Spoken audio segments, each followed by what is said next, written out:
Welcome everyone in the room. Welcome everyone that is out there in the universe as well. My name's Megan Maddox. By day, I am the People and Culture Champion at PCC, and I also serve as the HIPAA Privacy Officer. So that's why I'm giving this talk today. My one small disclaimer is that this is informational only and not legal advice. Also, I invite conversation, so questions anytime are welcome.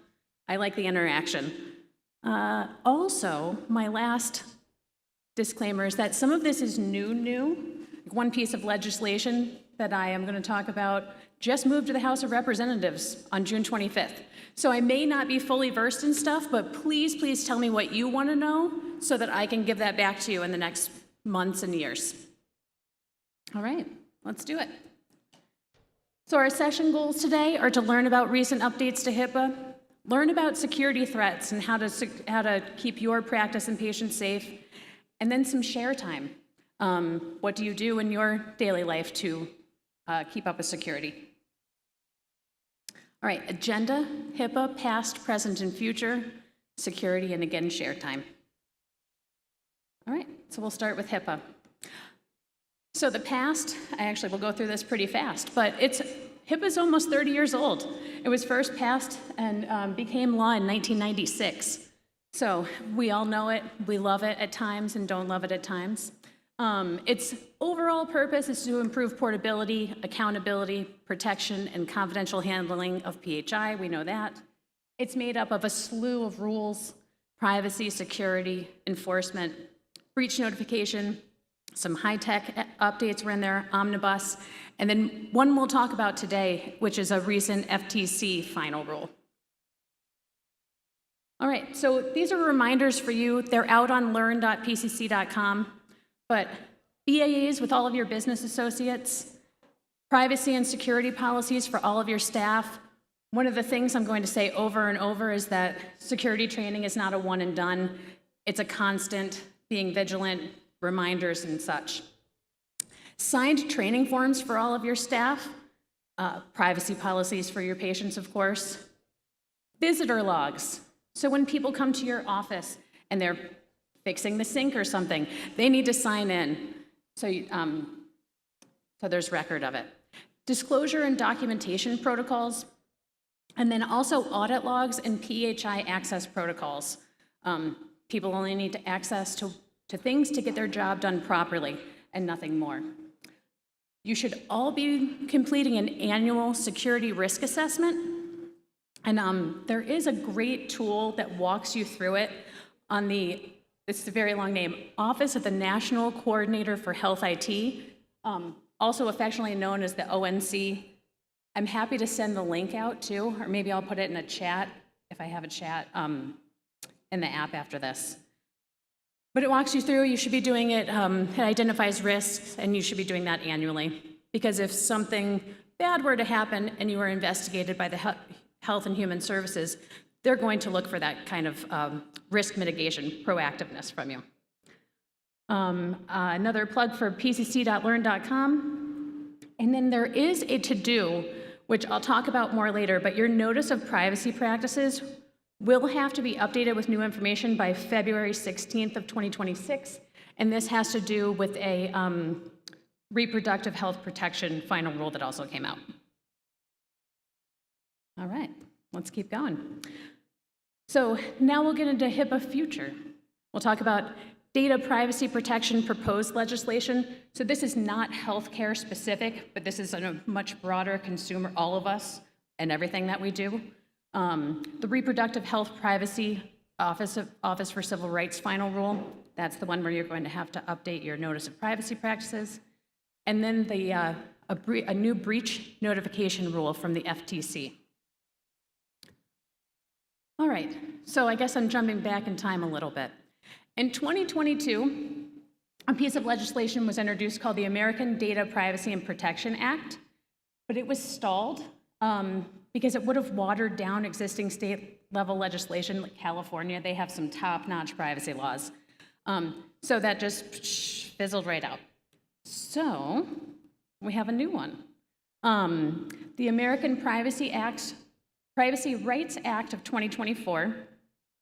When I made this presentation, because they were due a few weeks ago, it was still in draft form, right? I said draft form as of late May 2024, but this is the one that went to the House of Representatives on June 25th, so it's starting to move. I didn't go, you can follow it on congress.gov, and I didn't go and see if it's had hearings or that such, but certainly something I'll be watching.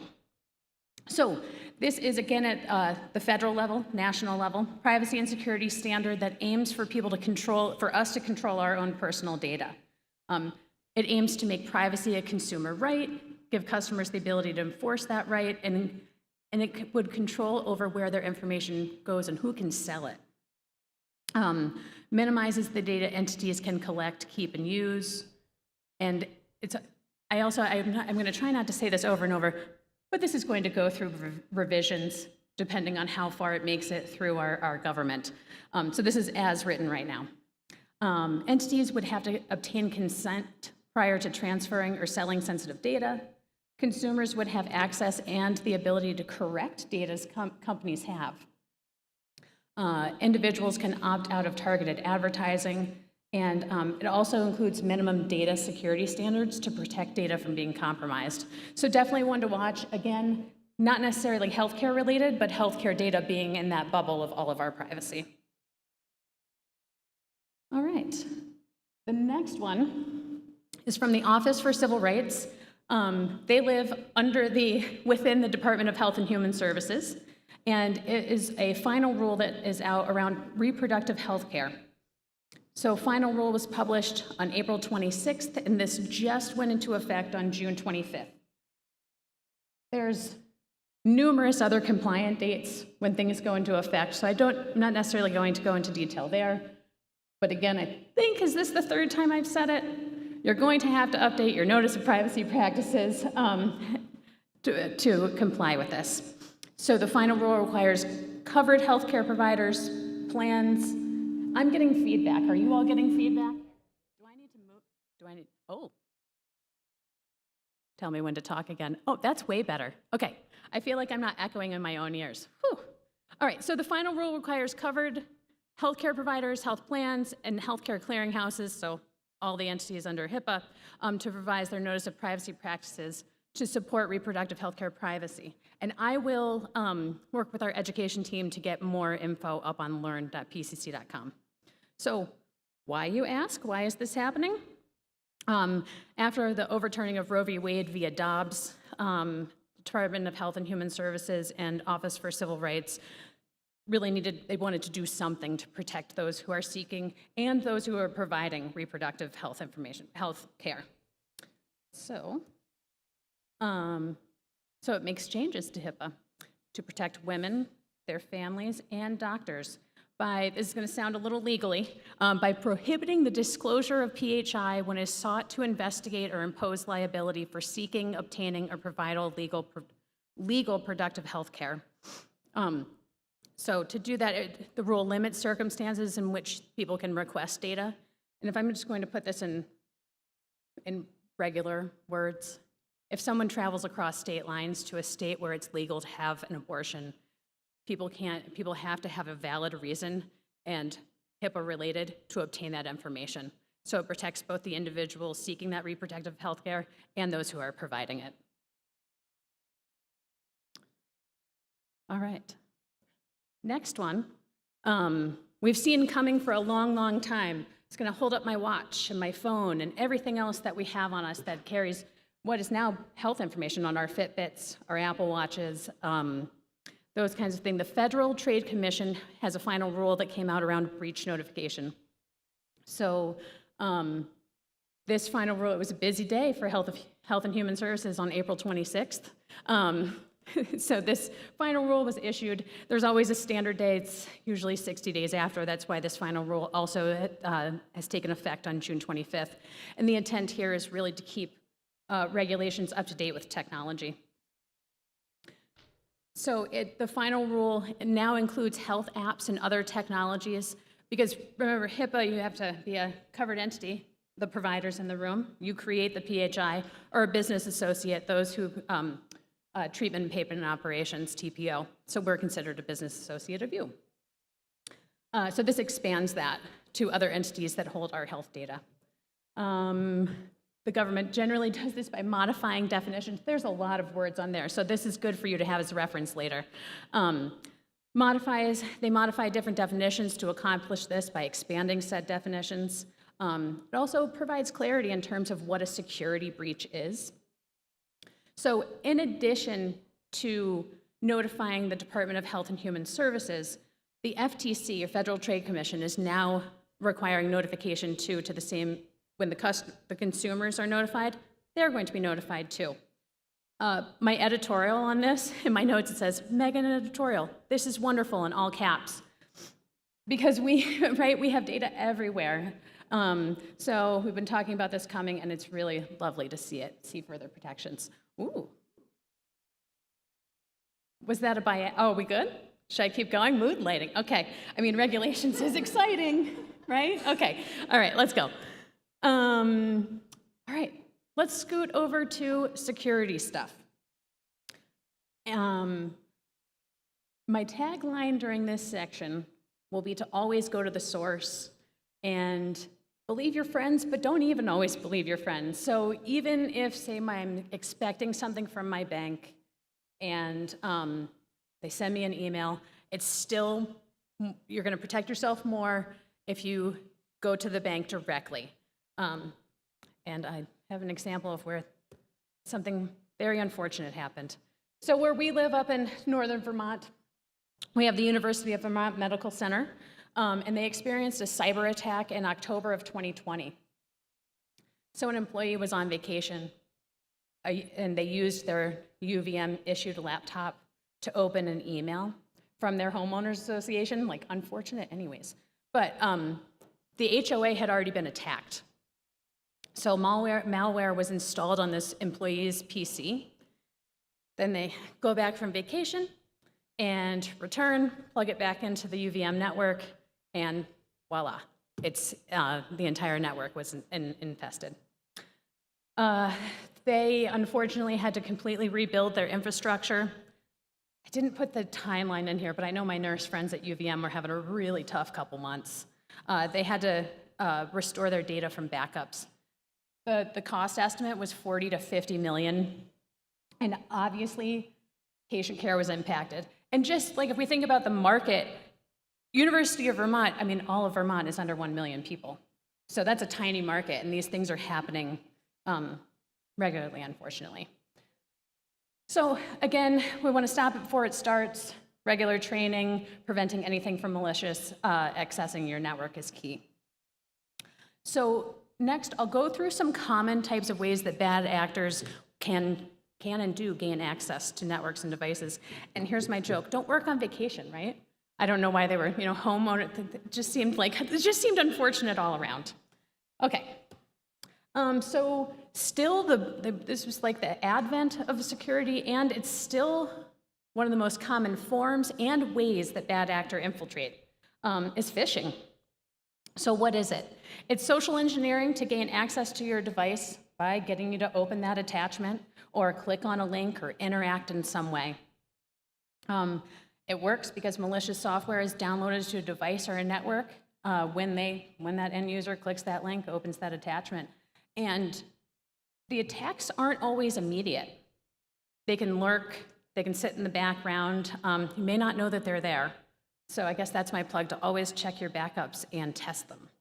So who's at risk? All of us. How to prevent it? Training. I'm going to sound like a broken record here after I go through these, but training and go straight to the source.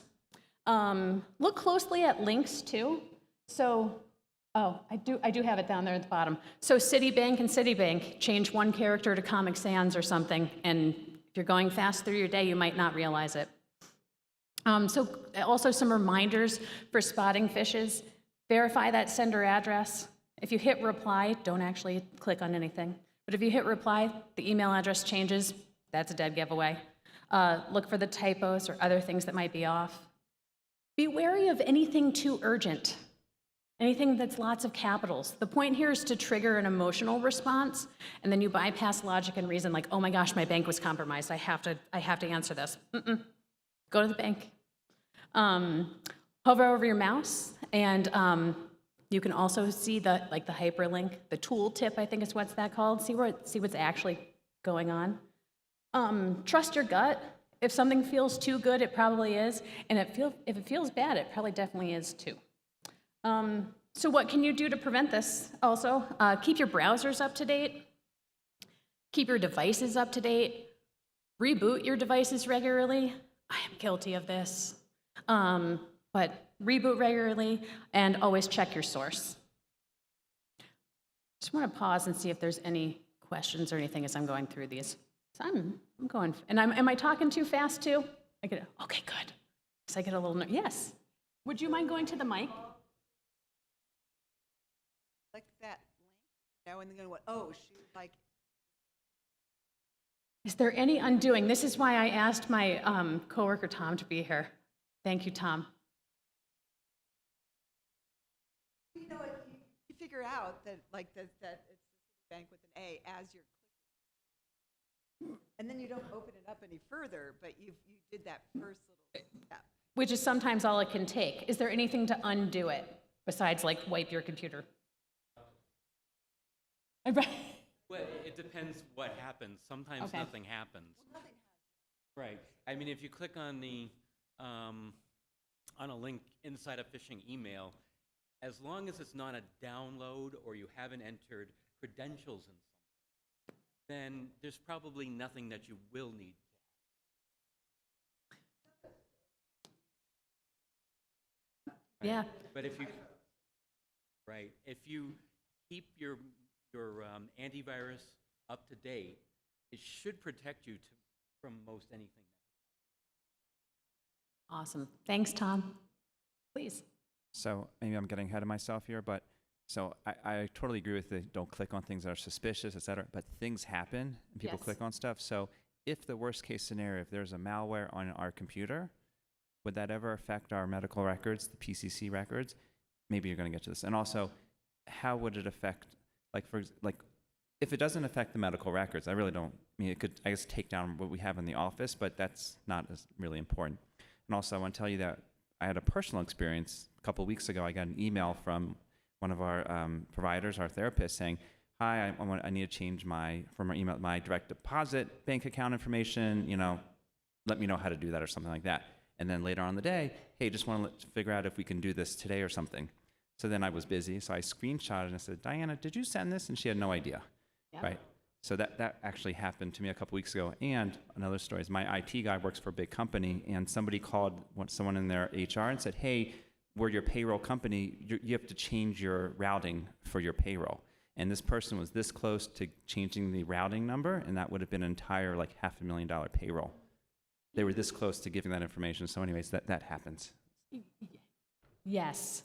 So that's the training plug. And I'm going to talk about the company that I'll mention it now. They're called KnowBe4. I'll talk about them again at the end because it'll be on my bullet points. But they are, I don't know what the cost is. I could certainly get it for you. It probably depends on size and users. But we do it quarterly, and they're 3 to 5 minute videos and games that reinforce things exactly like those two scenarios. Even for us working in this field all the time, like on the PCC side, right, we're hypervigilant. We're also human. So yes, and the original question was, if it gets on your computer versus the network. If it's on your personal computer and your computer's connected to your network, it could absolutely take down, right, Tom? It could absolutely get to your server. Okay.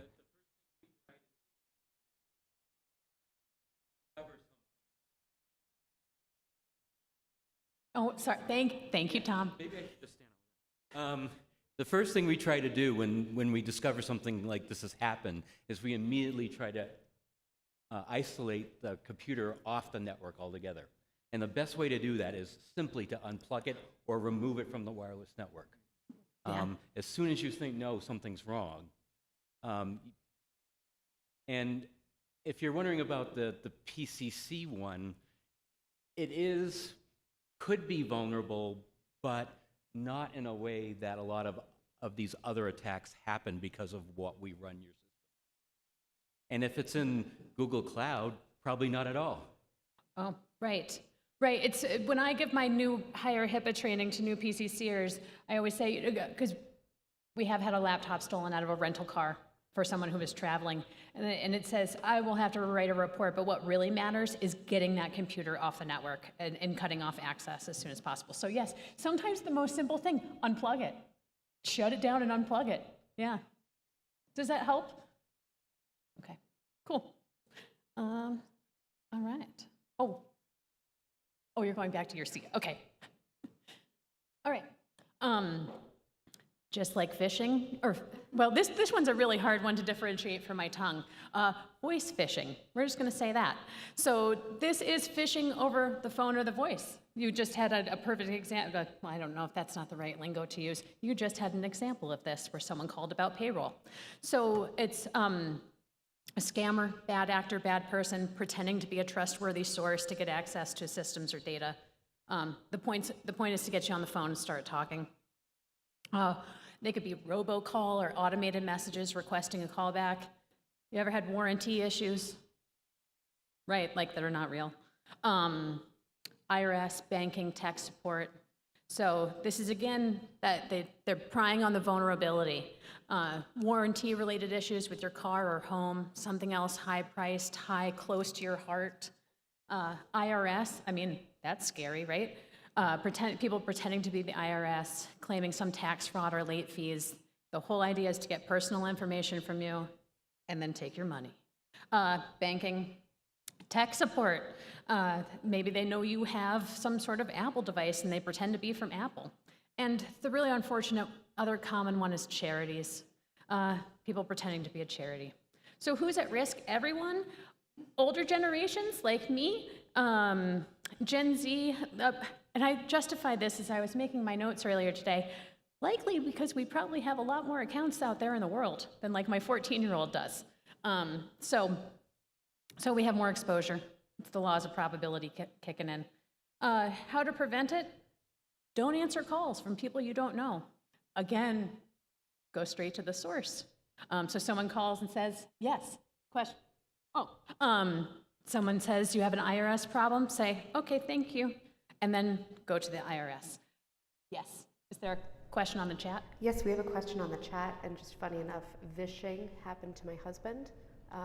Folks who figured out how to mask the phone number to appear to be coming from the Burlington Police Department called to let him know that he'd missed two notices for his jury duty, and now there was a warrant out for him, and that he owed a $250 fine. He was losing his mind, terrified. He was so confused. And the man was like, well, you can pay it over the phone or we'll be sending a marshal to your home. And he freaked out, hung up, tried to call back, and it went right to voicemail. And he's like, why would they call right before they closed? Lo and behold, BPD put out a statement later on that evening that someone was vishing all over Burlington trying to get people's money. The question is from Julie Steen regarding audit logs. Do you have a recommendation for adhering to information system activity review policies while using the PCC EHR? The current EHR audit log doesn't give super specific information as to what information users are accessing.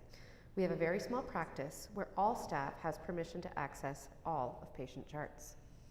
Yes, our audit logs on the back end comply with remember the acronym I used earlier, ONC, the Office of the National Coordinator for Health IT, edition 2014. So it is a bit, there's room for growth there. So encourage wishing well. I'll have access to this chat after too. So we hear that wish. And I will also, I'm happy to ask some people who are well-versed in that area of the product to see if there's anything else I can offer them.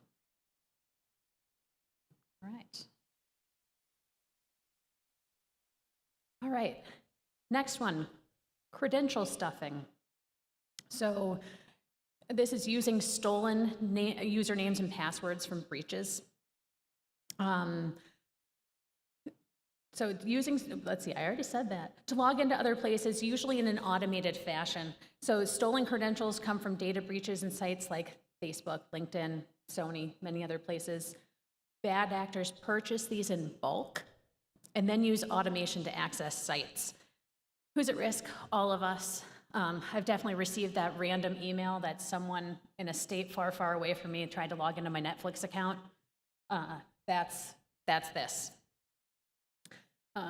So what's the best thing to do after that? Go change your password. And how to prevent it too. Oh, look, my plug. Use unique passwords for each site. You could use a password manager. Bitwarden works well. And funny, I feel like this has come full circle in my internet life. Truly, a good old-fashioned pen and pencil notebook in your home is a great way to keep track of them. That's not on the internet. People can't get to that. So that's something I would recommend. Other things you can do are use multi-factor authentication whenever possible, and use paraphrases. This is in my notes, not up here, but different capitals and paraphrases like 4 peds are cool people too, using 4s and 2s. It's something that you can remember, but it's really random out there in the world. The other one that I've been recommended to use are 4 words that really don't make sense together, like autumn. Autumn is in fall. Autumn, banana, Christmas, sunny. Right? It's long, it's random, but you might remember it. You can make up your own. Don't use that one, because this is being recorded. Okay. All right. So, how it works. Criminals, nation states, bad people out there, they'll buy these huge, large data dumps of username and password combinations on the dark web or other criminal forums, and they're generally pretty cheap. And then, like I said, once they have that data, they set up the automation and try lots of websites till they have hits. It's not necessarily a human sitting there, it's a computer just doing it over and over, and then when they get a hit, maybe a human just goes, doot, doot, now we're in. So, good, you're nodding. This means I'm nice. Awesome. All right, questions on that one? I feel like I have to go up. Okay. All right. Another one, money mules, AKA employment scams. So what's this one? Have you all seen somewhere on some community Facebook page or town's Facebook page, the work from home ads? And then there's one comment that says, DM me. That's what these are. They're called money mules. So it's a person that they essentially launder, transfer money goods to someone else. So how it works is you sign up for one of these work from home jobs. You may or may not have an interview, but again, they're getting you on the phone, maybe asking you questions. And then of course, because of your new job, they need to pay you. So they want your bank account information. They might deposit money into your account. And then the next step, there are multiple things that could happen, each time leaving behind some money as payment. So they might tell you to wire something via Western Union, tell you to buy gift cards and give the gift card numbers, might have you buy cryptocurrency and send it to them. So the actual scam is that it can be harder to transfer stolen money out of the US. So they could pull one of those other scams, get your bank account information, drain your bank account, but that's going to get flagged by the good powers that be. So this is taking it in small amounts from you, and it adds up. Who's at risk? Anyone is at risk for this, but most common targets have been students, seniors, and recently retired. This one happened to my mom recently on an extended warranty. She learned her lesson. She said, "I've learned my lesson, Megan." I said, "Good job, Mom." Those who are underemployed or unemployed, and also romance scams. They're still a thing. So how to prevent it? Again, always be wary. I don't mean to fearmonger, but it's just being skeptical. It's a healthy thing. So people, if it's too good to be true, it is. People don't get paid for just sitting at home doing nothing. And then just using common sense. If you're looking for employment, research the company, all that. So, all right. Oh, perfect. We've got about 20 minutes for share time. I have a couple more things to say. So, never-ending journey. That's really that is a huge take-home message. It's not a one and done. Again, we use know before.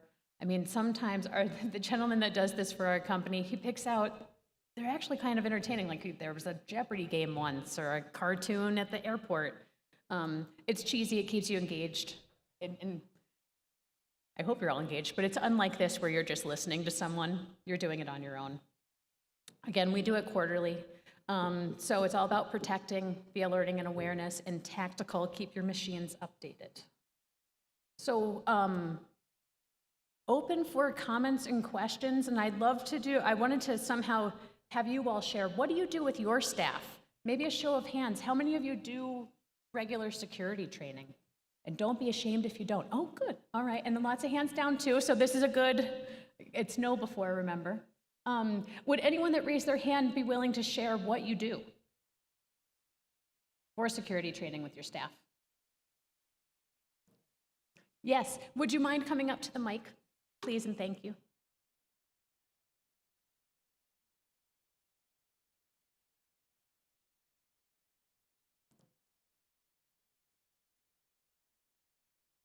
We use a company called Total Medical Compliance, and they come annually to do our OSHA and our HIPAA. She's also available for questions as we need them throughout the year. Oh, that's great. So it's a 2-for-1, OSHA and HIPAA. Wonderful.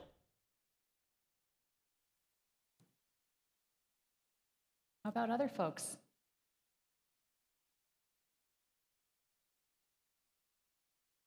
We also have a company, 2 different ones, not one, one for OSHA, one for HIPAA. But I think that those trainings, they might meet the criteria for protected if we get a breach from we did what we're supposed to do, but I don't think it's actually that effective because the staff is kind of they're tired and it's the repetitiveness, they kind of shut it down. Probably better would be, these stories are kind of scary. The stories the scary stories are probably more effective in a small segment of learning rather than the one long one. Right. So while we do it, I don't know if it's effective. Yeah. You made me think of something that our IT team did that we still all joke about. We came into the office and there were just nice little printout pieces of paper with it was tacos, right? Taco truck, scan this QR code. Or email activities@pcc.com, and I'm on the team called Caring for PCC, and I'm like, we don't have activities@pcc.com. That's not a real email address, and it was a test. So doing real life things, and everyone had a good laugh because a lot of us love tacos. But doing real things, right? That stuck in their brain because every person who clicked on it, and I think, Tom, was it set up to go to a website that said, "Just kidding," or something like that? Yeah. We also did a test where we took USB drives, left them around the office to see if anybody would plug them in. Nobody did it. Wait, what did we leave around the office? Sorry, I didn't hear that part. USB drives. USB drives, yes, isn't it? Right, someone left one. Happened in the middle, someone just dropped them all around a base. People just Yep. picked them up and threw them in the computer. And we Dr. send out. Hirsch is reiterating that this happened to our military, the USB scam? Yeah. Yeah. Ah. We do have pricing on the know before. Oh, It's about the highest level. If you're 20, let's say 51 to 100 employees or 25 to 50, it's about $3 an employee a month. oh, $3 a month That's as high as employee. it goes. It's not right, depending on, oh, yes, please. Thanks, Tom. So how do we know if a breach is real or fake? Because we had a situation where a specific printer in our office would start printing random scripts. We'd get 50 sheets of paper on our computers or on that printer on a Monday morning. Nobody works on Saturday. I got in touch with PCC. They had no idea what it was doing. I sent copies up to them. I have an internal IT people or local, and they were like, that's not normal. The script looks suspicious. Of course, we immediately, whenever I saw it, when they pinpointed which computer came offline until the local IT could actually go through it. Well, it didn't, they brought the computer back, they couldn't really identify anything, get in touch with PCC, 'C, which I did.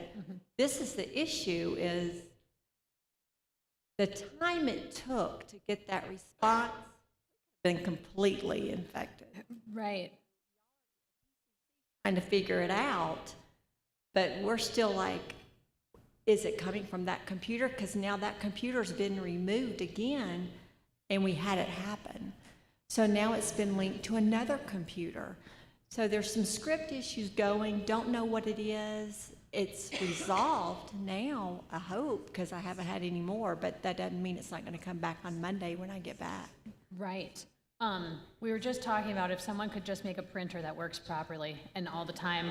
That's unrelated, totally unrelated. Because we were having problems in our office. But no, I guess I don't know if I have a great answer. That I don't know if you know, right? Removing the printer from the network or that computer from the network, sounds like you did all the right things. And calling us and your local IT.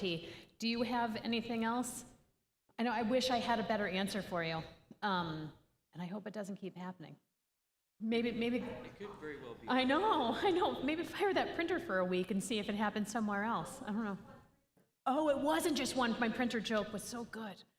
It wasn't just one printer. Oh. Yeah. I feel like Tom just wants to talk to you about that, maybe. Yeah. Maybe catch up after. Yes, please. So speaking of printers, which is a whole other topic, but I've been told that that's a security risk, right? That that HIPAA information when we're using our printers. So how do we handle that? How do you handle the? Well, that interview? information is accessible to people driving by if they want to, because it's over the internet, like I'm being scanning it to the printer. So then if I'm printing some health information to my printer, I don't know, is that? No, it is. I mean, any device, so think of it, so yes, you have the devices, but think about it as protecting your network. And that's because you just want the things, because then everything becomes accessible, anything that's plugged in. Like hospitals, even things in the hospital setting. I know I'm in a room full of doctors, but like all the machines that are there next to it, right? That's all, and if they're tied into the EHR, it's all tied into your network. So it's about protecting the greater good, the bigger picture, than just that. Do you have anything to add there, Tom?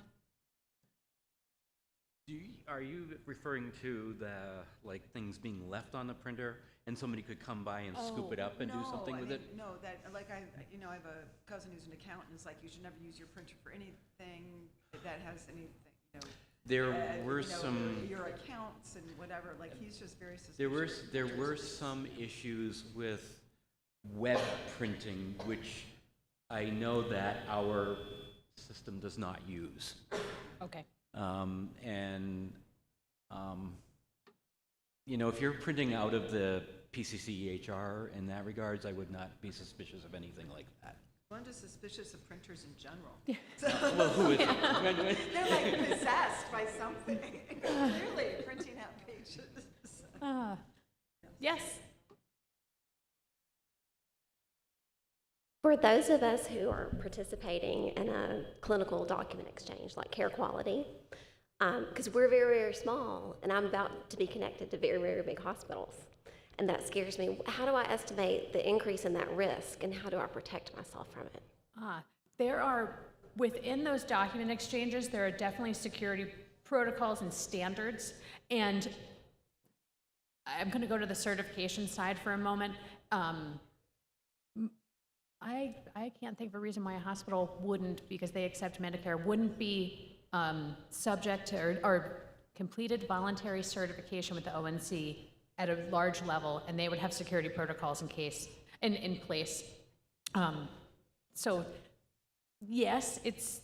I'm hesitating because I would also love to put you in contact with the person who actually does that at our office, and he would be so much more well versed. His name's Scott Kirby. So I'll catch up with you after. All right. Anything else? Not, we can wrap up a little early. Takeaways. We're looking forward to those enhanced protections for consumer data, both in the healthcare realm and just in our lives in general. Security, if it's too good to be true, it probably is. Always go to the source. You might dream about that tonight. And security is not one and done. Learn more, repeat. So, all right. Thank you, everyone. Appreciate it.